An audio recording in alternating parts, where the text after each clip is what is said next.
It is a quiet Sunday afternoon. The light is soft, the house is still. A book rests unopened in your lap. A cup of tea grows cold on the table beside you. This is a perfect moment to rest, a small island of unscheduled time in the middle of a busy week. You have earned this. You need this. So why is your mind screaming with a to-do list?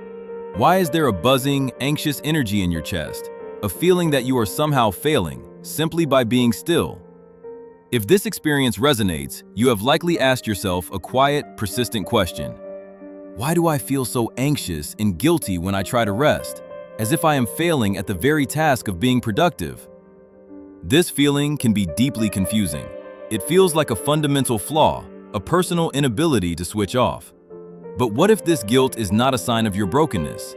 What if it is a ghost, a cultural and psychological echo that has learned to haunt our quietest moments? This is not about a lack of discipline. It is about being caught in a trap of modern life, the strange guilt of doing nothing. This is an invitation to understand that feeling, not as a fault to be fixed, but as a map that can guide you back to a more restful and more authentic way of being. Let's gently name this pattern: productivity guilt. It is the pervasive and uncomfortable feeling that if you are not actively working, achieving, or improving, you are wasting your time and therefore your life. At its core, this guilt is born from a powerful and deeply ingrained cultural belief that our value as human beings is tied directly to our output. We live in a world that celebrates the hustle, that lionizes the relentlessly busy, and that often treats rest not as a necessity, but as a luxury afforded only after every single task is complete. The problem, of course, is that the tasks are never complete. This creates a psychological loop where our self-worth becomes conditional. It is not something we inherently possess. It is something we must earn, day after day, through our achievements. Our sense of being good enough is not a stable ground beneath our feet, but a fleeting reward we receive for crossing another item off the list. In this framework, to be still is to be worthless. To rest is to fall behind in a silent, unending race. The anxiety you feel in a quiet moment is the panic of an identity that is built on doing, suddenly faced with the terrifying prospect of simply being.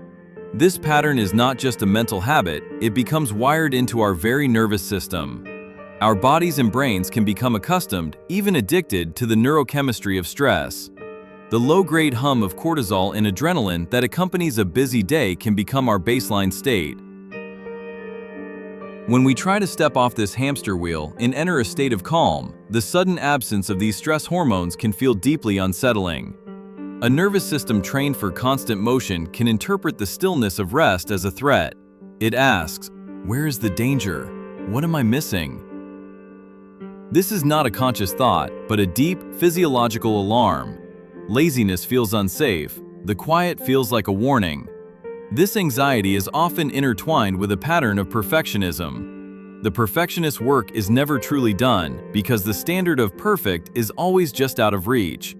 A quiet afternoon is not an opportunity to recharge. It is a canvas for all the ways you are not yet enough. Your mind projects onto this stillness all the emails you could be answering, the skills you could be learning, the home improvements you could be making. Rest feels like a deliberate choice to be imperfect, to fall short of the impossible standard you have set for yourself. The guilt is the voice of the perfectionist, whispering that you do not deserve to rest until you are flawless. And since that day will never come, the rest never truly comes either. It is a pervasive myth that productivity guilt is just a sign of being a highly motivated and ambitious person. We often wear our busyness as a badge of honor, a testament to our importance and our work ethic. But there is a profound difference between the focused, energized state of meaningful work and the frantic, scattered energy of anxious doing. One is a choice, a deliberate movement toward a valued goal. The other is a compulsion, a desperate flight from the feeling of inadequacy.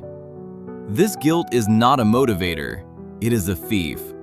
It steals the joy from your accomplishments and the peace from your rest, leaving you in a permanent state of dissatisfaction. Imagine a painter who loves her craft. In one version of her life, she is driven by productivity guilt.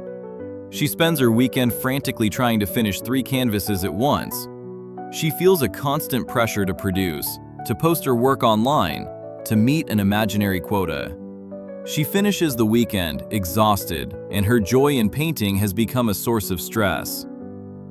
Now imagine another version. She dedicates her Saturday to quiet observation, walking in nature, filling her creative well. On Sunday, she spends a few focused, joyful hours on a single painting. She feels rested, and her love for her art is deepened. The output might be less, but the quality of her work, and more importantly, the quality of her life, is infinitely greater.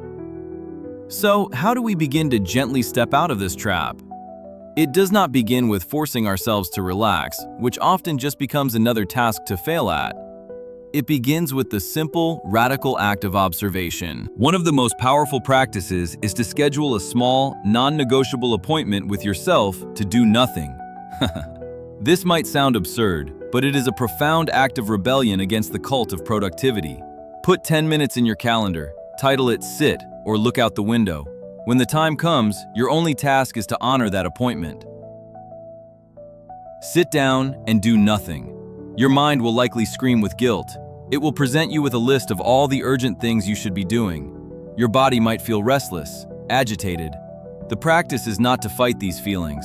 The practice is to simply notice them. Observe the guilt without acting on it. Feel the anxiety without reaching for a distraction.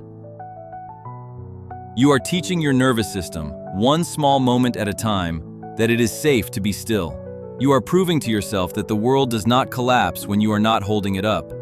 Another gentle practice is to engage with this feeling through journaling. When you have a quiet moment, you might sit with this question. What would this moment feel like if I knew my worth was not in question? Allow yourself to write freely, exploring the fantasy of unconditional self-worth. If your value was inherent and unshakable, what would you give yourself permission to do or not do? Would you read a novel in the middle of the day? Would you take a nap?